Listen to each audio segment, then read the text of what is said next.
Hello. Today I'll be discussing a 1986 paper written by Shirley Saraceto, a professor of sociology at California State University, Long Beach, and Dr. Howard Waitzkin, University of California Professor of Medicine and Social Sciences. The title of this paper is Economic Development, Political Economic System, and the Physical Quality of Life. Now, the conclusion of this paper is, as expected, that socialism provides a better quality of life than capitalism at equal levels of economic development. The World Bank was the principal source used for their data, covering 123 countries and 97% of the world's population. They measured the physical quality of life of people through the following variables. The first variable being indicators of health, health services, and nutrition, for example, through infant mortality rate, child death rate, life expectancy, population per physician, population per nursing person, and daily per capita calorie supply. The second being measures of education, for example, through adult literacy rates, enrollment in secondary education, and enrollment in higher education. The third is a composite physical quality of life scale. I'll get into how that was calculated later. The level of economic development was measured by gross national product per capita, and capitalist countries fell across the entire range. For example, from low income to middle income to high income countries, while socialist countries appeared at the low income, lower middle income, and upper middle income levels. The findings showed that in 28 out of 30 comparisons between countries at similar levels of economic development, meaning 93% of the time, socialist countries provided a higher quality of life than capitalism. 93% of the time. I'll repeat. 93% of the time, socialism gave people a higher standard of living than capitalism, given equal levels of economic development.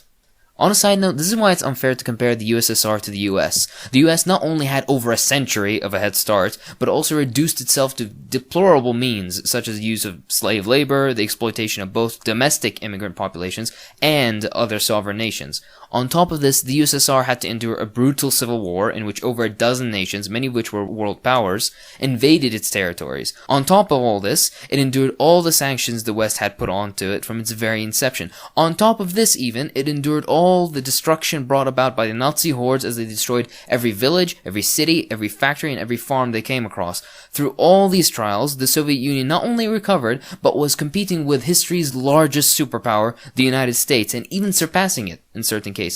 Undoubtedly, had it not been dissolved, it may have even surpassed the US in our current age. But this is speculation for another time. Back on track, let's examine how the conclusion of this paper has been reached. First, let's get the question of bias out of the way. Lots of people can say, oh, these are socialists or communists who made this article and blah blah blah blah blah. Well, all the data used in this study is from the World Bank and UNICEF. Clearly not pro-socialist sources. Quite the contrary, actually. Economic development was measured through numerous factors such as average annual growth rate of GNP per capita, energy consumption per capita, percentage of population in urban areas, and percentage of the labor force in agriculture. To assess the relative importance of political economic system and level of economic development, they performed analyses of variance and multiple regression procedures, the results of which showed, as expected, that level of economic development was a strong predictor of all physical quality of life variables. Political economic system also was a strong predictor. The way in which the political economic system of a country was designated as socialist or capitalist was based off of the United Nations classification of countries as market economies or as centrally planned economies.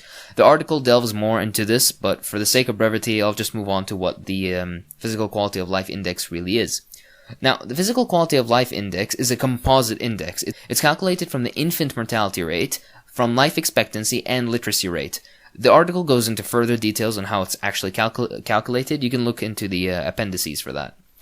As to how countries were compared, the countries were grouped by gross national product per capita into categories of low income, lower middle income, upper middle income, and high income.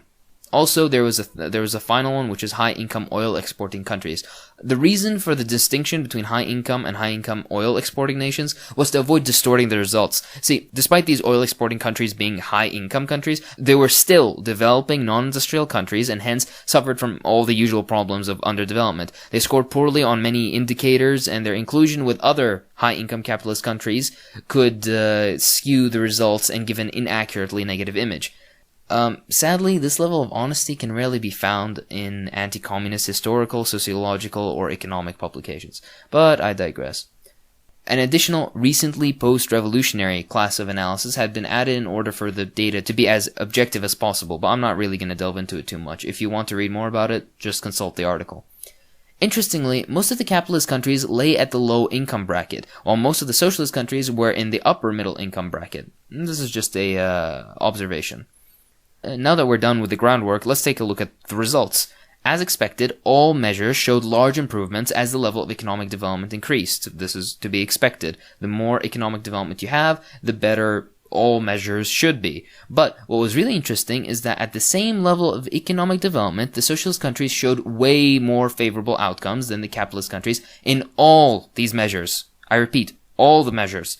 The more favorable performance of the socialist countries was evident in all the comparisons that could be made. Within each level of economic development, the socialist countries had infant mortality and child death rates approximately 2 to 3 times lower than their capitalist counterparts. Similar relationships emerged for life expectancy. Socialist countries consistently showed higher numbers of health professionals per population than capitalist countries at equivalent levels of economic development. The ratio of population per physician in lower middle income and upper middle income socialist countries was similar or even higher than that of high income capitalist countries. Socialist countries consistently showed equal or higher level of enrollment in educational institutions. Not only that, but they provided high quality educational facilities to the whole population regardless of race, religion, language, or ethnicity. To quote the article, even in the wealthier capitalist countries, public health and educational policies have not achieved equitable access for low-income groups, racial minorities, and geographically isolated communities. This is very, very interesting and should be kept in mind.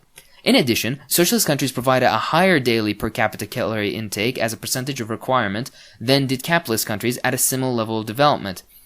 What this means is that the nutritional supply of all socialist countries exceeded the 100% requirement for healthy life and growth, unlike in the capitalist countries.